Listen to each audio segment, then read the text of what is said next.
किंवदंती का जन्म, बर्थ ऑफ अ लेजेंड। वर्ष 1540 में कुंभलगढ़ के किले में महाराणा उदय सिंह द्वितीय और रानी धीरबाई के यहाँ एक पुत्र का जन्म हुआ। उनका नाम प्रताप रखा गया और उनके जन्म का उत्सव बड़ी खुशी के साथ मनाया गया। उस समय किसी को पता नहीं था कि इस युवा राजकुमार के लिए आगे कितनी चुनौतियां और कितनी जीतें इंतजार कर रही। बचपन और शौर्य, चाइल्डहुड एंड वेलर। युवा प्रताप बलवान और बहादुर हुए। उन्होंने युद्धकला और घुड़सवारी में महारत हासिल की। बचपन से ही उनकी स्वतंत्रता की भावना और अपनी मातृभूमि मेवाड़ के प्रति प्रेम स्पष्ट था। उन्हें अक्सर अपने घोड़े पर सवारी करते हुए अपने राज्य के उबड़-खाबड़ इलाके की खोज करते हुए देखा जाता था और उनकी आंखें हमेशा इसकी रक्षा पर टिकी रहती थीं। सिंहासनारोहण, एक्सेशन टू द थ्रोन। अपने पिता महाराणा उदय सिंह द्वितीय के निधन के बाद प्रताप का राज्याभिषेक 1572 में मेवाड़ के महाराणा के रूप में हुआ।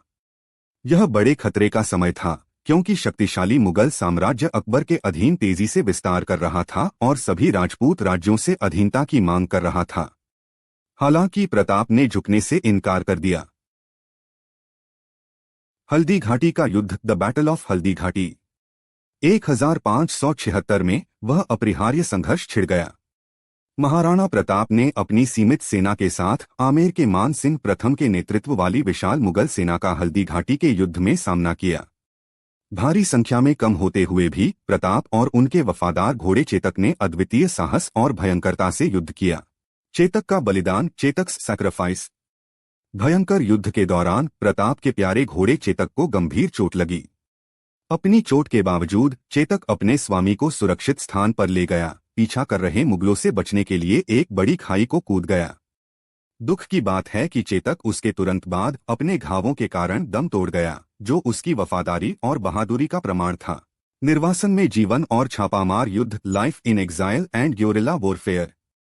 हल्दी घाटी के युद्ध के बाद प्रताप को अरावली की पहाड़ियों में पीछे हटने के लिए मजबूर होना पड़ा। उन्होंने अपनी मातृभूमि के अधीन होने पर विलासिता में रहने से इनकार कर दिया। इसके बजाय उन्होंने कठोरता और दृढ़ता का जीवन चुना। पहाड़ों से उन्होंने मुगलों के खिलाफ एक अथक छापामार युद्ध चलाया, लगातार उनकी सेनाओं को परेशान किया और उनकी आपूर्ति लाइनों को बाधित किया। मेवाड़ को फिर से हासिल करने के अपने सपने को कभी नहीं छोड़ा। खोए हुए क्षेत्रों की पुनः प्राप्ति, रिक्लेमेशन ऑफ लॉस्ट टेरिटोरीज।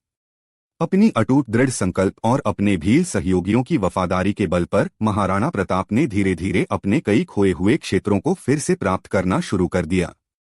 जब मुगलों का ध्यान कहीं और हटा तो उन्होंने अवसर का लाभ उठाया और तेज और निर्णायक हमले किए।